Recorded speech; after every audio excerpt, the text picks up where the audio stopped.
Welcome back into the National Rundown. This is episode 8. Once again, I'm your host as always, Brady Locke, joined alongside Geono Alosio, and we are here once again with a super insightful episode. Lots to break down, lots of exciting things coming to these leagues, and there was some huge matchups that we need to go over.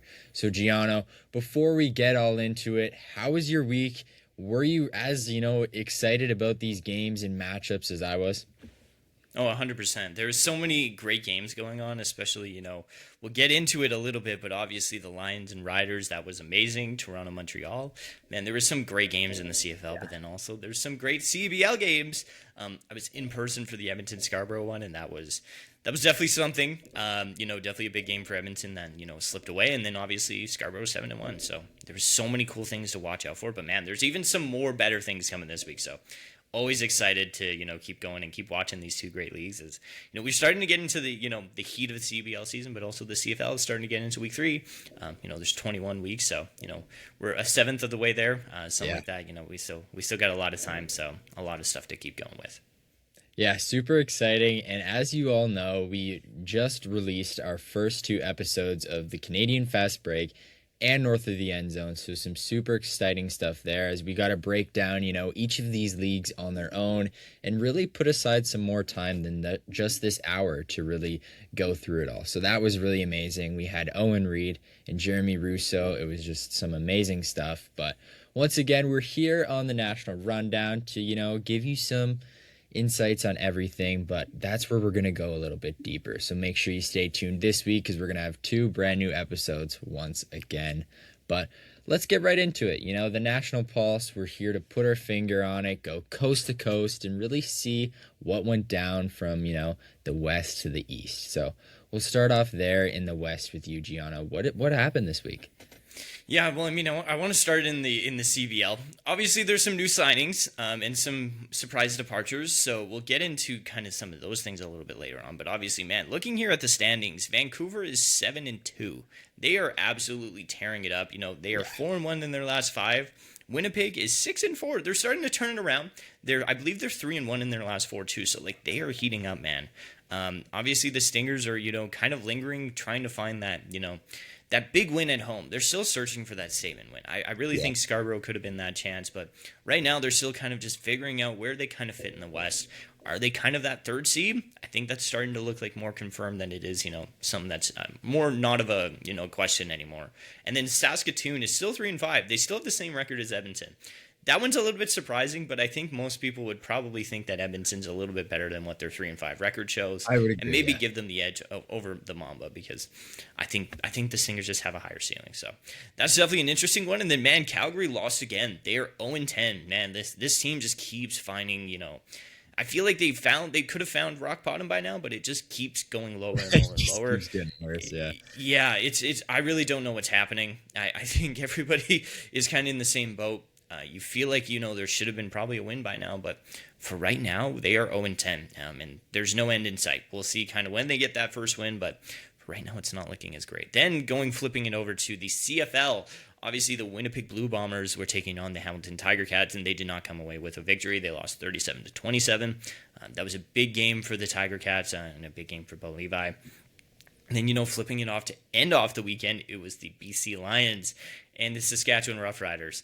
I was at the Scarborough-Edmonton game while that thing was going on, so I did not get a chance to watch it fully, but obviously it looked like our boys, the boys in green did pretty good. Trevor Harris obviously had a great game, everybody there. So that was an interesting one, definitely because, there was a lot of weight on, is BC going to rise to number 1 or is Saskatchewan going to hold on? Obviously it was the latter, and, you start to see, hey, Saskatchewan has BC's number. They've had they've had the same number that they did in November. Clearly, they got off to a great start. So honestly, there's been plenty of stuff in the CFL that's starting to get underway, and I feel like the Riders, that was a big one, especially a great way to end off week 2. Yeah, I agree. That was I was able to catch the end of that game live, and man, Trevor Harris, he put on a clinic on that final drive to Yeah. give them the lead. So as much as I want to say, hey, they're going to decline and BC's on the rise, it's so hard to do, man. It's so hard to say that and go against them with all the experience they have now. And to win on banner night, good for them. It was a big statement win to start that off, but yeah, that was a game and a half for sure. I've seen, I would say, like 4 out of 5, these games so far in the league have been just bangers. So we're off to a great start in the CFL, I must say. But let's flip it on over. Let's talk about the East now. Like you mentioned there, the Ticats were taking on the Bombers. They were able to get the win. That was big for them, to bounce back after that game against Montreal in week 1 where, you think they probably should have had that game. So to get back to 1-1, that's really nice. Bo Levi had a great game.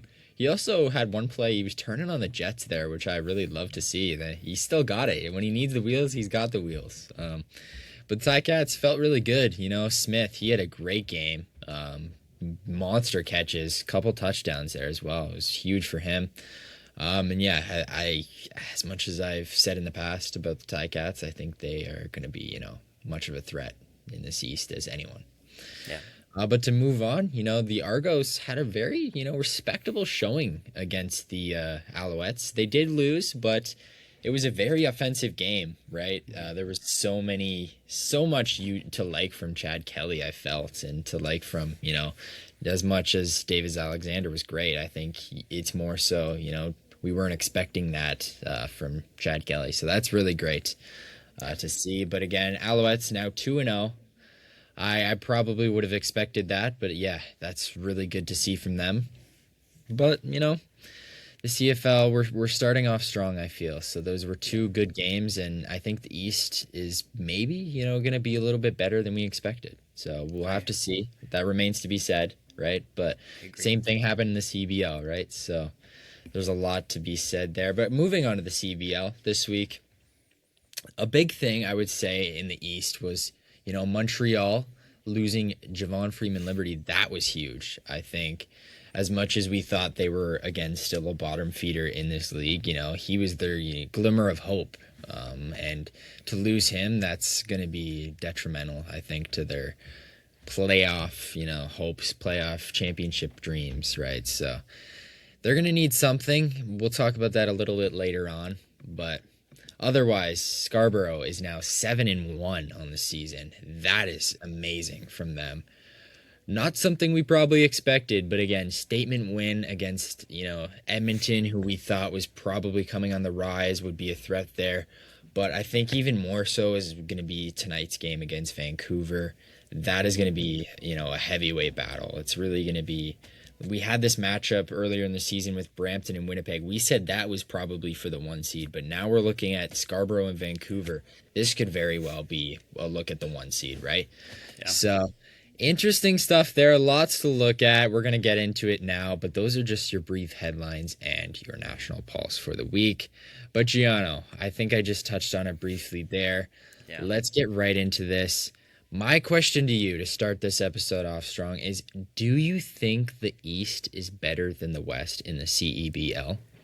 100%. There is no doubt in my mind after, what are we in, 7 weeks? We are 100% at that point. The East, I firmly believe, is in a better spot than the West. And I think people can probably argue with me on that, but I will firmly believe now that Khalil Ahmad is back, it's starting to look like Niagara is, that 3 seed. Obviously, Brampton and Scarborough, I think they're arguably the 2 best teams in the league. There's definitely some conversation for that. And then obviously out west, Vancouver is great. Don't get me wrong. We were talking about that off camera about, they have a great team with Mitch Creek back, and we're going to get into that. But man, I start thinking about what Scarborough's brought to the table, what Brampton's brought to the table, what Niagara can bring to the table. And, Ottawa can probably take down any team, in my opinion.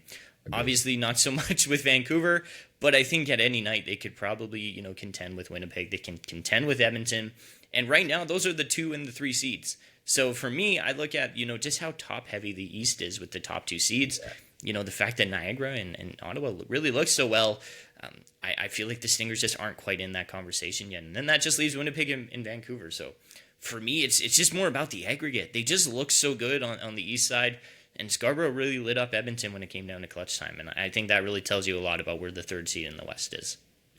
Yeah, I mean, looking at it, it's really interesting, right? Because if you're looking at the top 2 teams in both leagues, I would say they're really pretty even. Like, we both have huge threats, but then it comes down to what's making up the rest of the conference. And it's like, I think the gap between Edmonton, Saskatoon, Calgary, and those top 2, Winnipeg, Vancouver, is a lot bigger, I'd say, than the gap between, Niagara, Ottawa, and Montreal. So it's actually really interesting because, like I just said, it feels like there's tiers in these conferences. But if you're matching up those bottom 3 teams in each conference against each other, I really lean to the East heavily. I feel like on any given night, those East teams can just pop off, get these crazy wins where it's like, I'm not really threatened by, obviously, the Surge at this point. They don't have any wins. I've never been threatened by them all, but they've surprised me a couple times, yes, but I've never really threatened by them. Edmonton, I am, a believer in Edmonton, but again, that's one out of those 3 teams where it's like, hey, maybe on any given night, they can give you a win. Where it's like, Ottawa, I think they can beat any of the teams in the league on any given night, and that's a fact. Same thing with Niagara. Even though I don't think their squad is as good as maybe the previous years, they're back-to-back champions. You have to be afraid of them on any given night, right? And now they have Khalil Ahmad back, so it's like they're even scarier. But Montreal, with JFL, that was a different story, right? But still, you never know in this league. But again, 2 out of those 3 teams I'm really scared of as opposed to 1. So East, to me, breaking it down, it's there, right? Yeah. I think the Surge play a lot into that fact. You can have an 0-10 team. Obviously, they've lost some really, really close games, but at the same time, like Winnipeg was 4-4 not that long ago, and obviously, if you're Calgary, that probably would have been the best opponent to start getting some wins against. Yeah. So for me, when I look at that, I think that deserves some factor. It deserves some sway when we're kind of debating, okay, is the East in a better spot? Because I really do think it is. You mentioned just the parity throughout, the 3, 4, 5 seeds.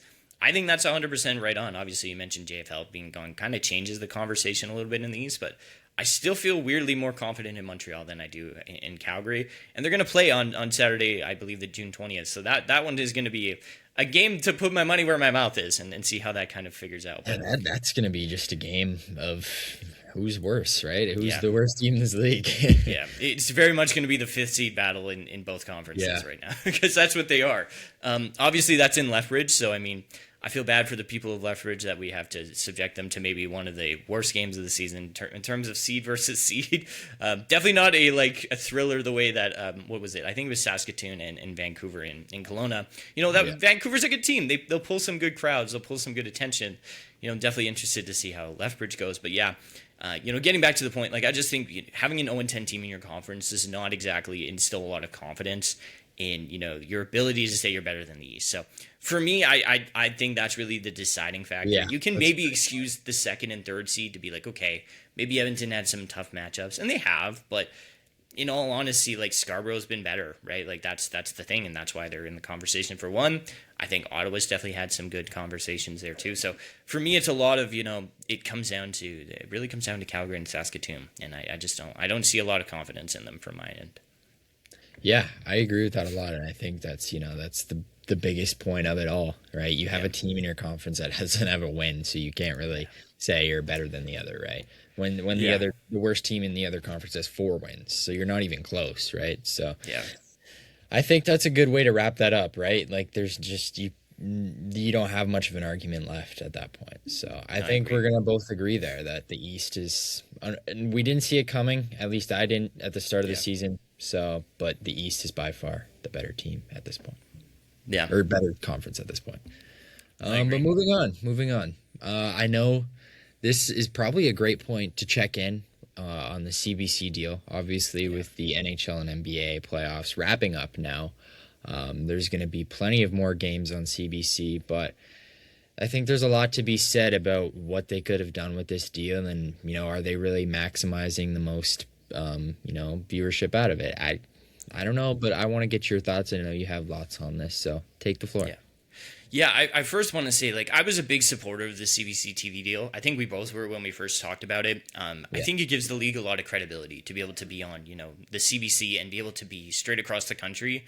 I think that pulls a lot of weight with people that I don't think many people fully grasp that. And I understand, people can think, okay, well, it's on Gem, all that stuff. I understand that, but to be on some, streaming service, if it's free and not TSN Plus, that's a win, right? That's a win for the league, and I was very happy that they got that. But, thinking now that, the Stanley Cup finals are over, you think about the CFL TV deal, it's no longer, the CBC isn't in that one. And, as much as people were probably hoping to see that, I just, I was hopeful that, CBC was probably going to get back in, but they're not. And this has kind of got my thoughts stirring a little bit back on the CBL TV deal. I thought at the initial part, I'm like, maybe they're holding off at the, in the June part of their schedule and made to accommodate more, CFL games potentially down next year. And maybe even, because they also have the Stanley Cup final playoffs, right? And that's busy. When you get through May, that is a busy time, man. Like, there's no doubting it. Wherever it is, it's a lot to watch. So for me, those kinds of things matter, right? Like, there's scheduling conflicts, and I think, if you were going to add in the CFL date, like, that pretty much would have sealed the case for the CBL. Obviously, that's not there anymore. The CFL's not there, like I said, but this kind of opens the door for the CBL, I think, a little bit. I was hoping they'd be able to get a game of the week of some sorts on the, on main CBC. Obviously, that has not happened. We had the May 9th home opener in Edmonton to kick off the season. Then I have the dates right here of when we get the next one. I believe the next one is July 5th. That's when they started over again. And then the 12th, the 18th, the 25th, and then August 2nd. And then they cover the playoffs, which is great. But that's a long time to kind of go from now to when we get CBL games on the CBC again. And, for me, I'm like, I want to see this league grow, and that's where this is coming from. I really think there is an argument here that the CBL should be pushing to get a game of the week on main CBC. Whether that's this year, I don't think that's very likely. I think it should be a next year plan. For 2027, that is what I believe this league should be doing, because at the end of the day, if you don't have the CFL on there, I think there's some real potential. When you get to maybe the later parts of May, we'll be friendly. We understand there's a lot of playoff games in the NHL in the early parts of May and, up until mid to late May. I think right around that end of May part, there's an opportunity to kind of get some more CBL games on TV, and I really think the league should be pushing for that. I know people might say, well, that's only about a month. But that's 4 weeks. Like, that's 4 more games you could be getting an audience there for. Yeah. When I tell people that, the CBC covers CBL games, there's almost no reason to be able to tune in and watch, right? If you're like, hey, maybe I want to watch this team and just see what it's about. It's right there for the people. I love the reach of this deal. There's so much potential with it. And I think the CBL should be trying to maximize it. Now, is it going to happen? I don't know. Yeah, you can't say, because obviously, TV contracts are not always, not every detail is publicized. So obviously we don't know exactly how that would be possible or if that is possible, but I firmly believe it's something that the league could be doing, and it's something that they honestly should explore, because it's a real opportunity to maximize their audience. And anytime you have that opportunity, you take that shot. Yeah, fully agreed. And it's just the main thing here for me. It's like there's such a long break from that first game to the next. I know it's a busy time. There's so much going on, but how are you going to gain traction if somebody watched that first game and they're like, wow, I actually really enjoyed this. I think this is great. I want to come back and watch it again. They look at the schedule and they're not showing anything again for 2 months. Like, man, what are we doing? We got to find a way. Like, even if they were showcasing one of those 11 a.m. games, like, that can't be that much of an issue, right? You got to find a way. Like, somehow, some way, man. Like, that's, for me, that's just the main point. I think you touched on it great 100%. In every other, faction there. So I'll leave it at that. But, man, that's just the big takeaway, I feel. Yeah, 100%. Yeah, we'll leave it there. I want to go more into CFL now. We'll talk a couple things. I think we'll start it off with a question we kind of raised last week with Jake Mayer. What do we really think is going to happen there? I don't know. I'll start if you want. I think for me, the Red Blacks didn't play this week. They had the bye, so that's there was some chance for us to, really ponder it. But for me, I don't see him, being the guy to lead this team to the playoffs. I think for me, his biggest value is that he's a serviceable guy, and at this point, I don't see him being a star, right? Like he's not in the Yeah. tiers of Davis Alexander, Vernon Adams, like guys that can really be your team. Yeah. I think more so he's a guy where he can come in and he can be reliable for you.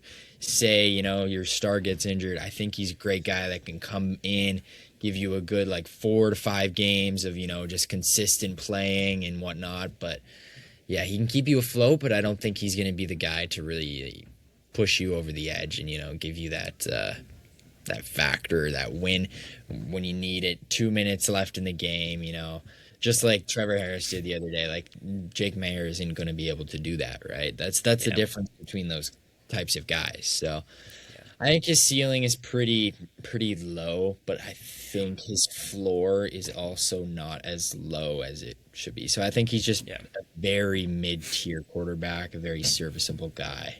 Yeah.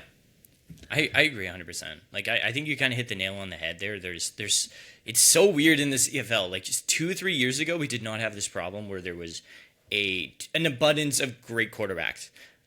I'll rank them 1 through 8, and number 9 will be Jake Mayer, right? In terms of starting quarterbacks, like everybody else, I'm like, yeah, this is the guy. This is a great player.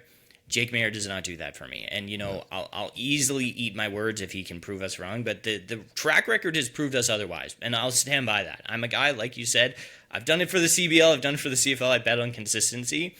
And right now, I don't see a whole lot of that. And again, we can talk about, is that just being on a bad Calgary team, or is that him himself? But obviously, being in a red-black situation, that's not really.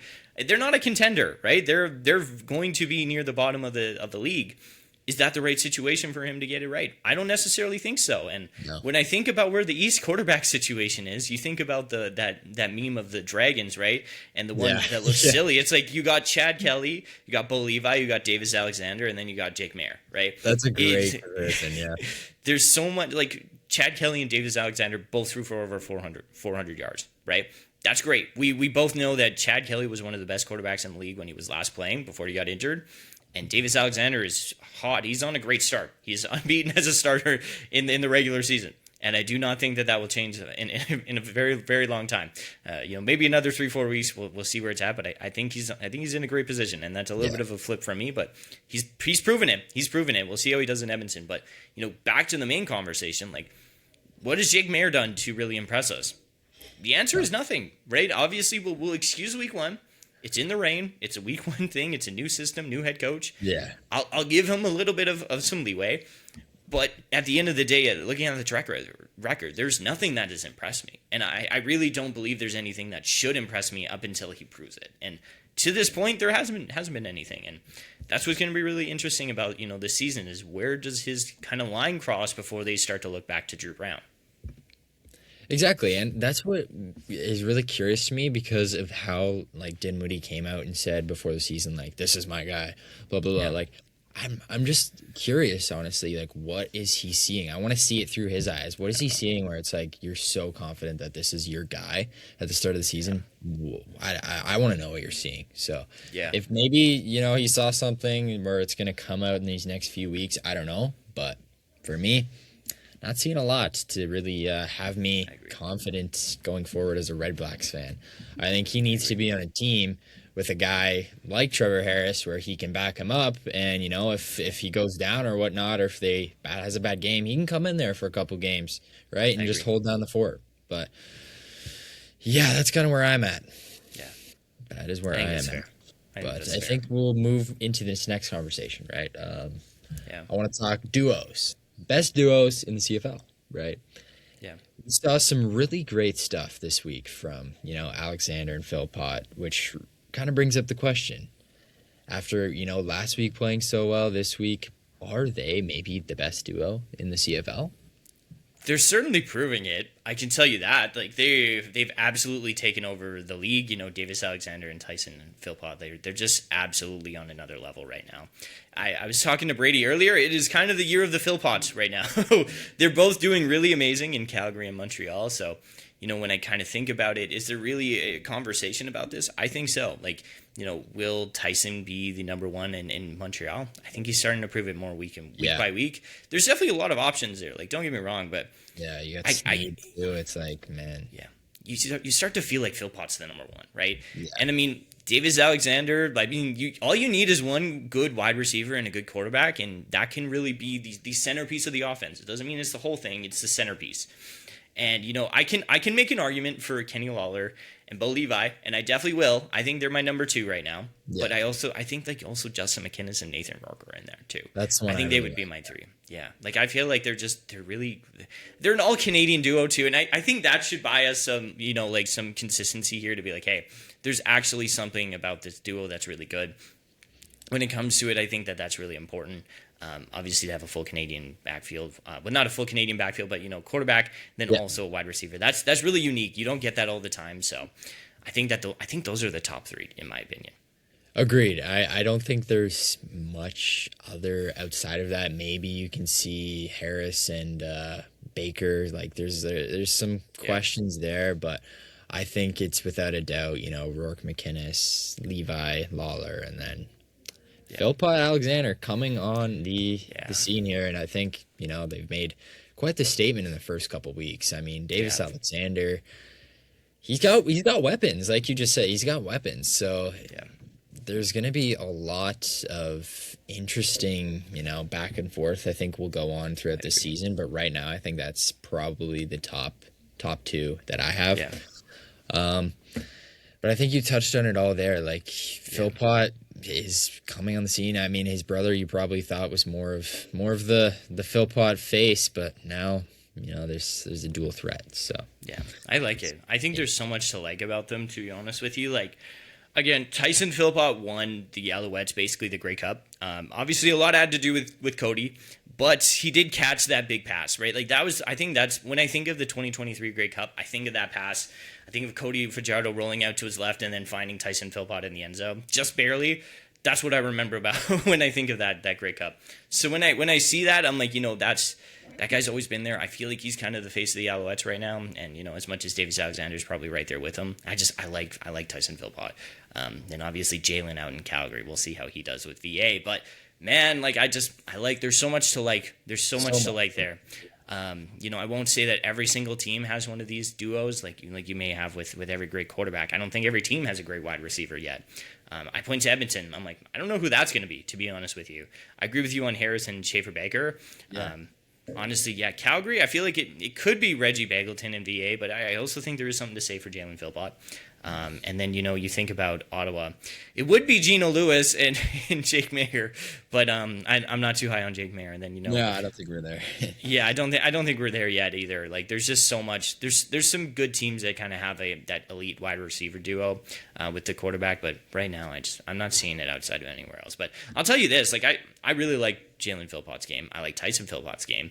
I think Tyson's obviously going to do a little bit better with the Alouettes, though. Like, what do you like the most about what Davis Alexander and Tyson are doing in Montreal?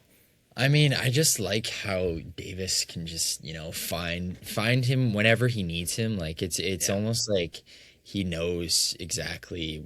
Like he has so much trust in these guys, and I think he has trust in all of those guys, and I think that's the most important thing you have to do as a quarterback. But I'm seeing him play like so freely because he has that trust, and it's allowing him to, put these balls in situations where, you might not be that confident, but his confidence it's through the roof right now, and they just got to keep playing that way. But when you have a guy like Philpott out there, it's hard not to have that trust, right? So I agree. That's 100%.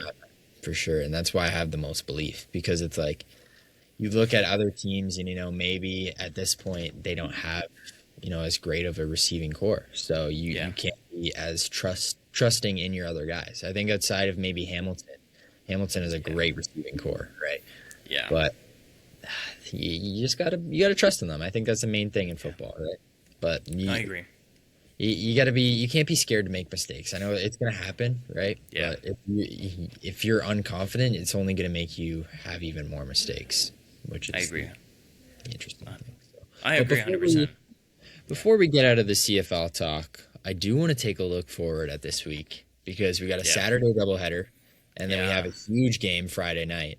BC's going to Hamilton, which should be very interesting, especially with BC, dropping that game, and then Hamilton, moving to 1-1. Yeah. It's kind of a chance for either Hamilton to get up to 2-1 or BC to drop, to 0-2 would not be great. 1-1 would look a lot better, but this should be a good game. Rourke, Levi, what do you think? Yeah.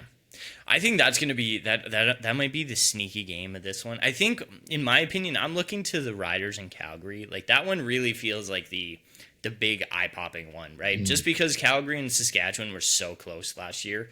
Going up into that like late August game that they had with each other, that was really the defining point of what I believe like propelled the Riders to eventually win the Grey Cup. But you look at how close that was, I feel like that's what might catch a lot of people's eye. But honestly, this BC Hamilton game could be really, really elite. Like, you think about what Rourke can do, and obviously you mentioned it, like, the stakes are high for this. You do not want to start 0-2 if you're BC, just because of how tight the West is going to be. I don't know how tight. I don't know how you want. There's no way you want to go 0-2. I'll tell you straight up. Like, obviously that's saying the obvious, but I think it's very, very important they do not start 0-2 because, again, it really doesn't get even easier from there. Like, next week they got Calgary as well. Like, and then they got Edmonton, Edmonton again. Like, it's not great, really. Yeah. And that's the interesting part too, right? Like, Edmonton plays Montreal this week. So play a little bit of the hypothetical game here. Like, if Edmonton beats Montreal, right? And this is so hypothetical. This requires so many things to fall into place. But say there's a scenario here where BC ends up 0-2, Edmonton goes to 2-0, and then maybe Saskatchewan and Calgary are like 1-1, or Saskatchewan goes to 2-0, and maybe Calgary's 0-2. Like, there is a real potential here that the standings really take a little bit of an inverted flip that most people probably would not think about, right? I don't think many people have Edmonton starting 2-0, 3-0. But, that's a possibility if this happens this week. And I think if you're BC, you don't start to go hit the panic button. But I just feel like you're not in a position so early to lose so much ground. What I'm really interested about, though, too, is, again, this will be an East, how they match up against the West. We'll see how Hamilton does. Obviously, we'll see how Montreal does against Edmonton. These are going to be very, very big telling games to tell where the two, maybe the 3-4 seeds in or against, the top two teams in the East. That's what I'm really looking forward to here. I think that there's something to be said about that. Agreed. Agreed, and I think you're touching on it all there. And if somehow, like you just said, if that all falls into place, that would also mean that Montreal's 2-1 and Hamilton's 2-1, and they're right back, at even playing field. So that's very interesting. And then even, as much as this might not be an exciting game, Toronto-Ottawa, this is Ottawa's chance, to actually show something. Like, this is probably the best look at a defense that Jake Maier will probably get the rest of the season. So, especially seeing what Montreal did to put, like, all the points they put up on Toronto last week, like, I would say if Jake Maier is going to show us something, it's going to be this week. So just to kind of, blend that all together.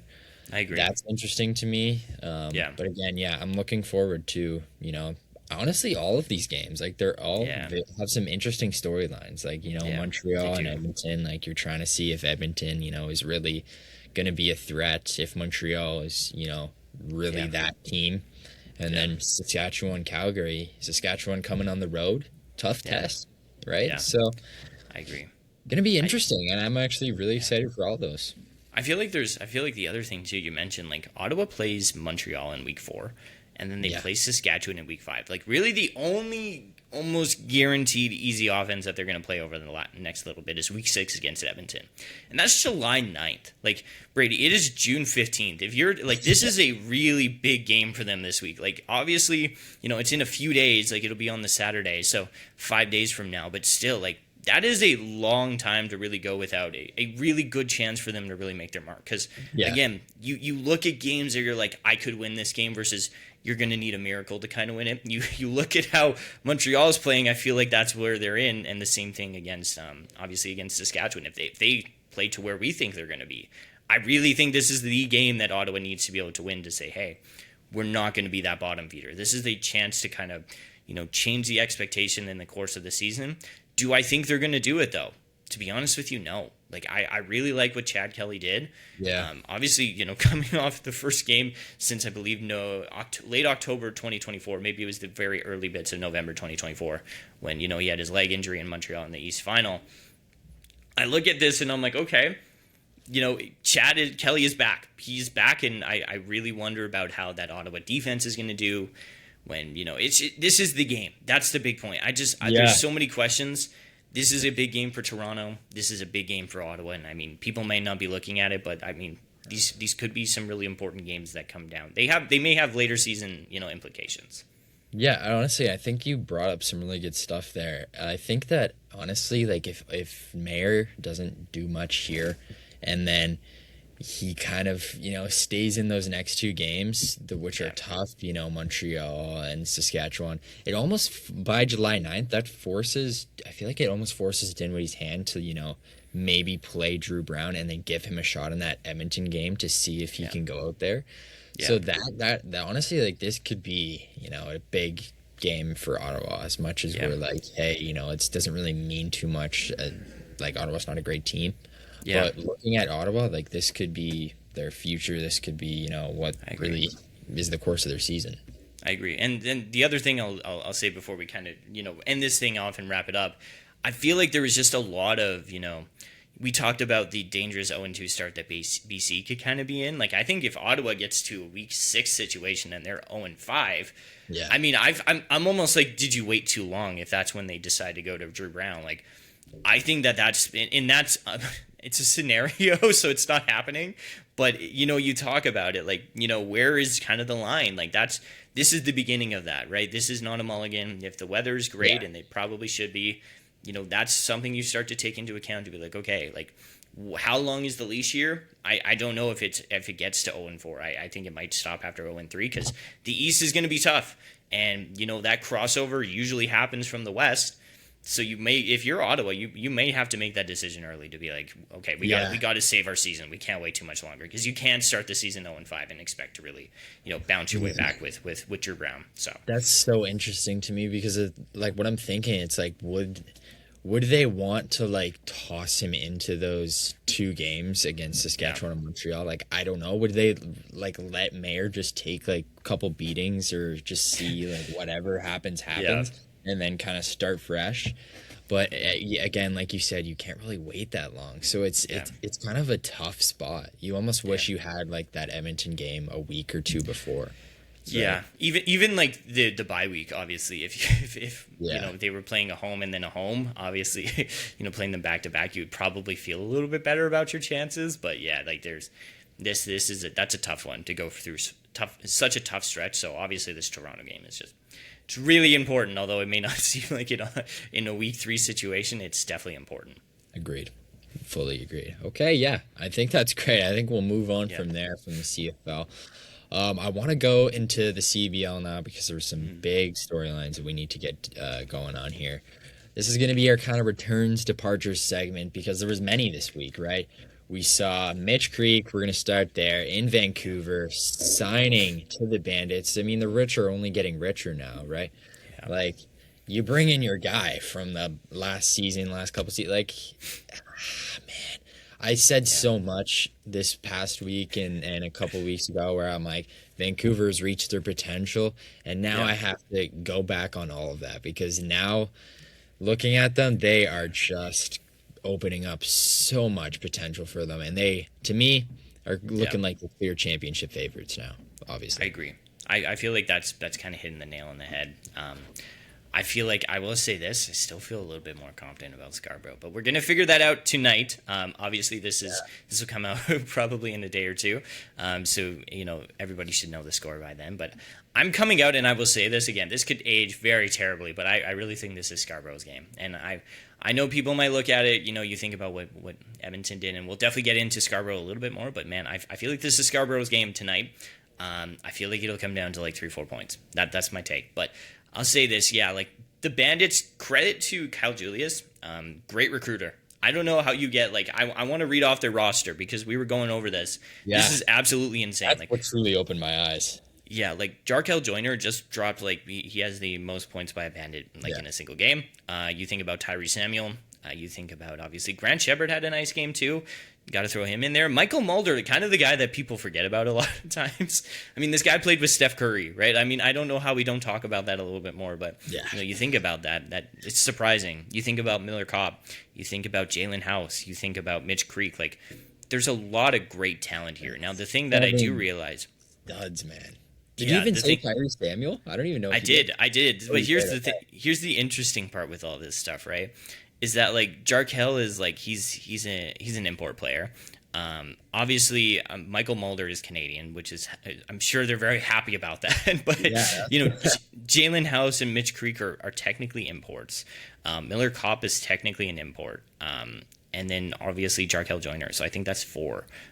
Obviously, just doing this off the top of my head, but I'm like, they can fit everybody on the roster, which is very surprising. But you can only have 5, and where does that kind of come in? Does that mean it's a depth player that kind of gets cut? I don't know, but I'll tell you this: like, credit to Vancouver for being able to find great Canadian talent, so that they could actually accept them with great import Tyrese talent. and Michael Mulder are like your 2 top Canadian guys. Like that's almost enough to be that's a better top 2 than Montreal has, and probably Calgary, probably Saskatoon, but probably a couple teams, right? So that's insane too. That's like your 4 and 5 guy, or that's like your 3, 4, or 5 guys, right? Like that's not even your top, so it's insane. Yeah, that's what I like too. Is that I think they're the best Canadian duo in the CBL. Yeah.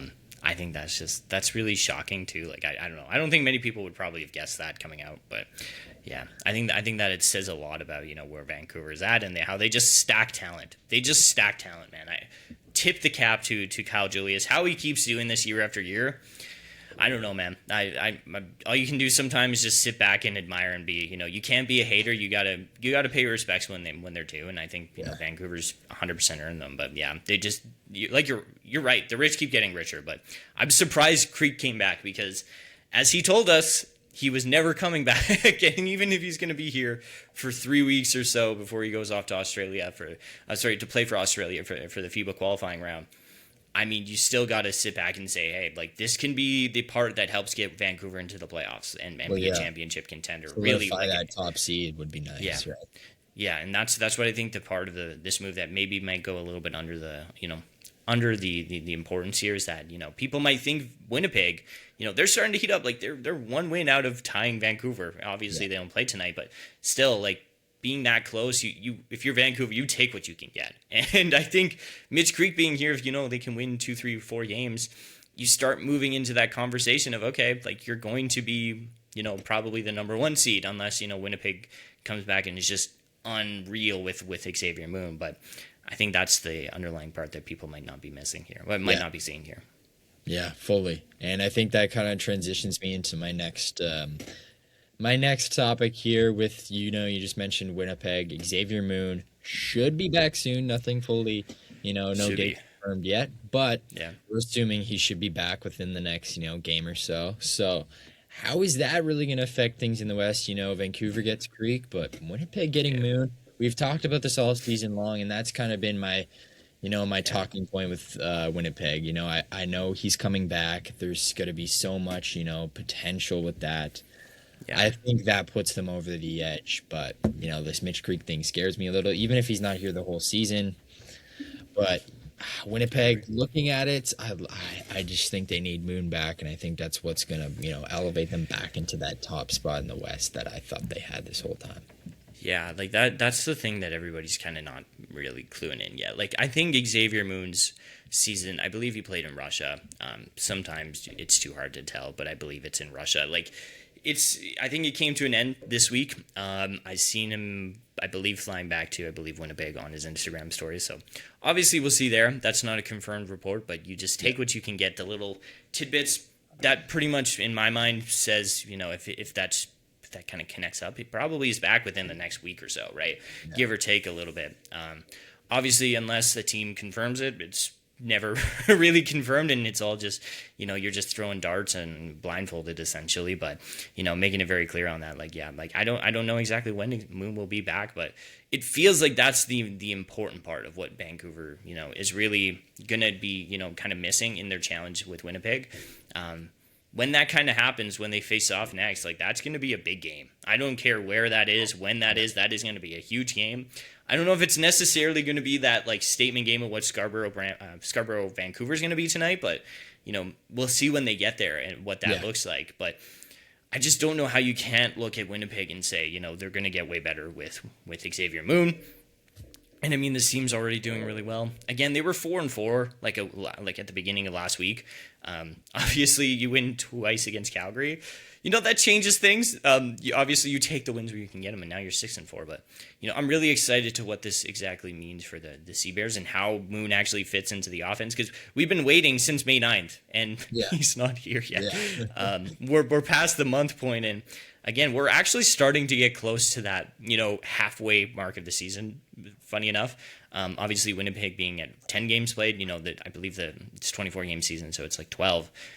That really feels like a defining part of, it's kind of like getting that trade deadline acquisition, being able to get Moon here. Yeah. Obviously there's no trades in the CBL, but still it's the, it's like Mitch Creek. You bring him in on a rental and, he's going to be here for a little bit, but I honestly wonder too about, is Xavier Moon going to be Vancouver may win the battle, right? Like you talked about, but they're going to I think Winnipeg might win the war here with Xavier Moon. Agreed. At the end of the season. Yes, I love that actually. Yeah. I fully agree. I think right now, especially mid-season, Vancouver will be good, but I'm looking, further, like you said. I think playoff time, I think not Vancouver.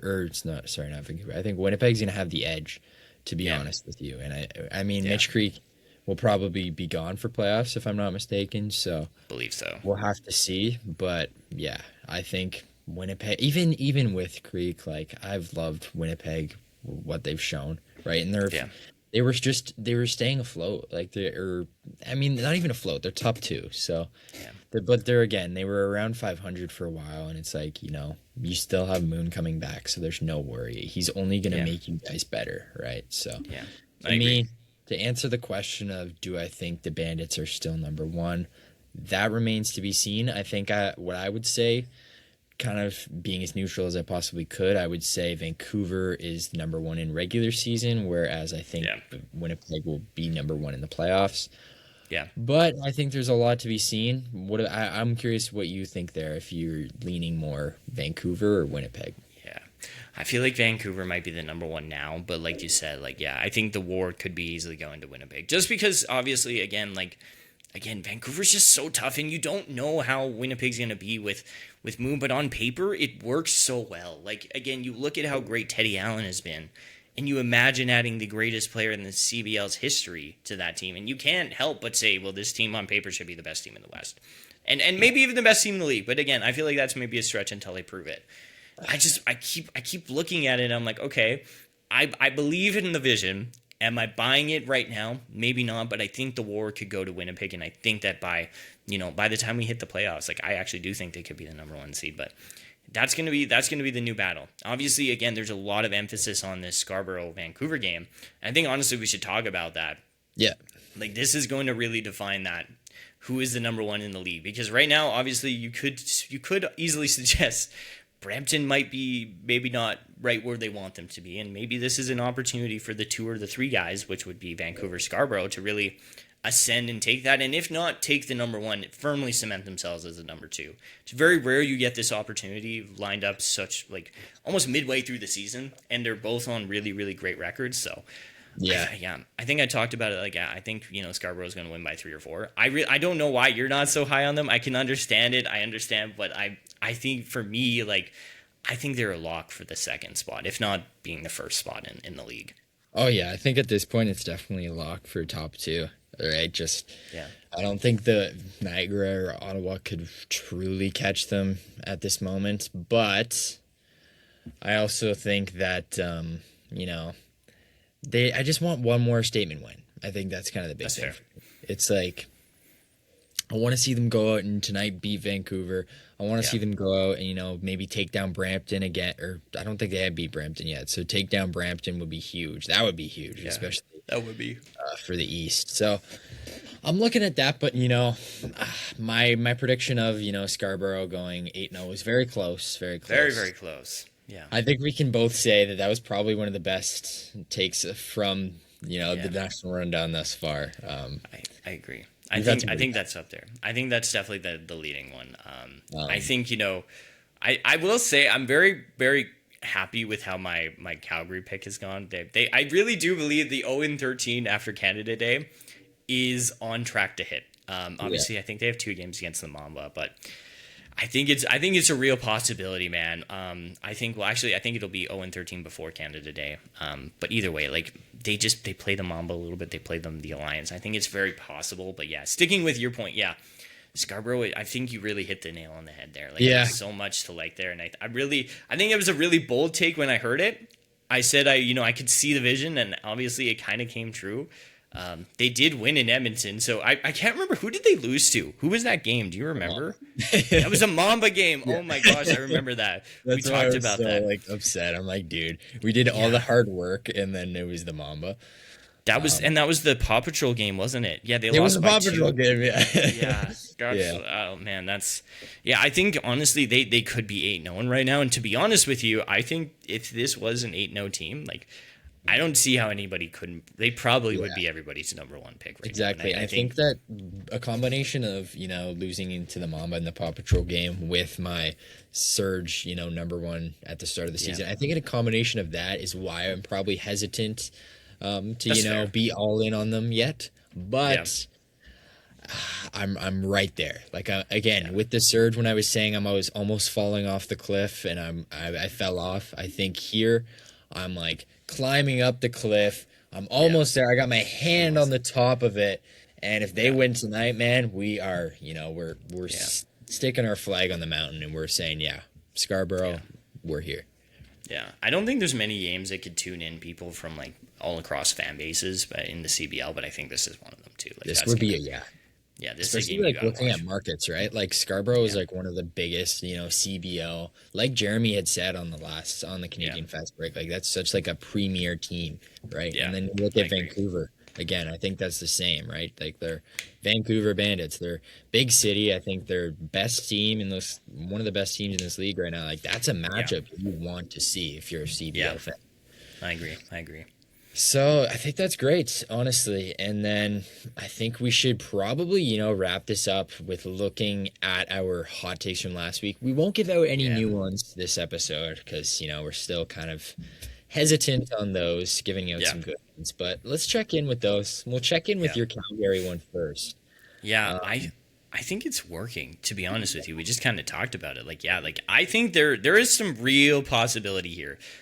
So here's who they got left. They got Brampton on Wednesday at home, but to be honest with you, I don't see them winning that game. I think that is just one win. I would, oh my god, this league would just I would have a massive headache just trying to figure out this league. Yeah. The Alliance, they played the Surge on the 20th, so that's a Saturday in Lethbridge. So we'll see if that, maybe throws things through a loop, but I still don't see them winning that game, man. I really, really don't. And then their last game is against the Stingers in Edmonton on Canada Day. So it's the Mamba games that's what I was mixing it up with the Stingers one. But yeah, like to be honest with you, I think this is gonna hit. Like to be honest with you, I think so too. Everyone could be just maybe seeing what Montreal has, right? If they come out flat still, but I don't see it happening, and they haven't showed me anything. So why should I believe they're going to get a win now? I think that's really fair. Like what I'm interested in is obviously I'll be in attendance for the Edmonton Montreal game and at the Stingers home arena, but I just think that's going to be a real telling game. If I come out there and I say Brady, I'm like, this team is not very good straight up. I will say my panic meter would be at about an 8. If Montreal doesn't do so well. But obviously both of our takes kind of need this game to kind of go Edmonton's way. Mostly because, you talk about the ability to have Edmonton go. I think you said they were going to go 4-1 their next 5. And then obviously with, the Calgary thing, I feel like Montreal doesn't have to lose with this one, but they have to, show something here for me to say, okay, like this game involves both of our hot takes pretty well. I don't see the Brampton game going Calgary's way. No. I really don't. like I said, I won't count out Montreal against the Surge, because again, I don't feel like the Surge are in any situation to be the favorite in any game. They have to prove it from now on. And then obviously that Canada game, to be honest with you, it's the rivalry, but Edmonton beat them. That's the thing. Edmonton beat them in Red Deer. And again, I like what Edmonton is doing. I think that there's some things that I definitely want to talk about after this, about them needing a superstar, but I think Edmonton has Calgary's number, and the only real games of concern here is the Montreal game. Agreed. And I think they're gonna get it done, and I really just hope both of our takes get to that final game, right? I hope they really get there. Yeah. So let's look at mine now. How are you feeling? How are you feeling about the Stingers and all that stuff right now? I'm feeling good. The reason I had said 4-1 was because I was expecting them to lose either one of the Scarborough or Winnipeg games. Yeah. So now we lost the Scarborough game. So now we have to go perfect for 4-0. Yeah, the rest of the way. But I think we can get it done against Winnipeg. If Moon's back, that becomes a lot more scarier. I would assume he would be back. You told me we should probably assume he should be back. So that's kind of what I'm thinking. So it's going to be hard, but I think it can be done, right? We started off with Alliance. That should be a win, right? And then we go into that Winnipeg game. We get through Winnipeg, I think we're golden, right? Like I'm 10 out of 10 conference level, because then it's Mamba, it's two Mambas and a Surge. Yeah. That's awesome. That sounds like a fast food order too. It's like 2 Mambas and a Surge. Yeah, I like that. Dude, I really, honestly, I think the Mamba would probably just kill my hot take again. They're gonna go 2 for 2 on ruining Brady's hot takes. That's what we'll put like it down a Toy Story game or something, and we're just gonna get the Toy Story game. I don't know. They're gonna find a way. I feel like that's fair. Like, honestly, the credit to the Mamba. I know we've given them some hard times, but you know what? Like, I mean, they have very much credit to them. Yeah, 3 games. I'll give it to them. Obviously, I still feel like the Stingers are a better team, but you never know with them. Like, it wouldn't be out of the world for them to come out and upset our hot take, and for you to have them end another one. Because, like we said, the Scarborough one probably should have hit. And I think that's fair to say. Agreed. Yeah, it definitely should have. And that's just unfortunate. But looking at Edmonton, looking at their team, right? Yeah. We talked about them last week. Yeah. I think they still need to figure out exactly who they can go to down the stretch, right? 100%. But with that being said, I think they're a committee team, right? I said that last week. I agree. Their identity could just be that they're they need one of their guys to step up night in and night out, but it's probably not going to be the same guy every night. Yeah. I don't know. You're the Stinger guy. I think we'll kind of end this episode with you kind of just, giving your thoughts on Edmonton. Yeah, like I was really – last night was really apparent. Well, it wasn't last night. It was on Saturday. It was really, really apparent to me that I'm like, this team needs a superstar, a guy that they can turn to and say, here's the ball, go out and score 7 of the next 9 points, and we're off to the locker room, and where everybody leaves the arena happy. I just don't think they've gotten to that point yet where you can clearly say, this is the guy. And I think that's hurt them a little bit. To be quite honest with you, they could have won that Brampton game. And again, you look at what's the difference maker. There's so many things in a 1-point game. So like that one, you would like to have a superstar, but it's not that loss that really stands out to me. It's this one in against Scarborough. Like, they were leading, like they were right there with Scarborough for majority of the game until they got to the fourth quarter. Things just kind of fell apart. Especially in target time, they were gonna hold Miles Powell to under his season low by every metric. By the time he was gonna get to the end of the game, he was not gonna have He was gonna have his new season low in points. But just something didn't click, and I think that's what separates a Scarborough team from an Edmonton team. One that can close out tight games, with the exception of the Mamba one, and the other team that's sitting there being 3-5, and realistically probably could be 5-2, right? Or, a 5-3. Like, they're in that situation right now where they kind of have to just sit there and, realize it was on them. I'll say this, like, people might be, I've seen a lot of people, kind of bashing the Stingers, being like, hey, I understand where people are coming from, but I will say this, like, I think everybody should have full, support of Jordan Baker. This guy has done it before. This team has managed to be a great team last year. I don't see any reason why they would not be able to. I think honestly at a certain point it kind of falls down to the players a little bit to say, hey, like somebody has to step up. I think Scotty Lindsay might be that guy. I think Isaiah Moore might also be that guy. Yeah. But you need to see them really establish that role. And it's been at home that they've had the problems against Winnipeg. Not so much against Vancouver, but Niagara was one, and then obviously the Scarborough one. Like that's three. That's three right there. They could be 6-2. Yeah. So when you think about that, like it is probably keeping some of the players up a little bit to say, hey, like we could be right there with Winnipeg, or even they'd be right there with Vancouver at this pace. Like, but I think it hurts if you're an Edmonton fan. If it hurts, I think if you're a they're the fan. team that has had the most games where they could have gone the other way. Right, the record should be definitely different than what it is. I think that's what I'll say. I agree. 100%. I think honestly, I'm gonna leave it at that for sure. But yeah, this has been a week. I'm super excited for this week. There's so much to look forward to. But if we're looking at CBL games this week, what's catching your eye?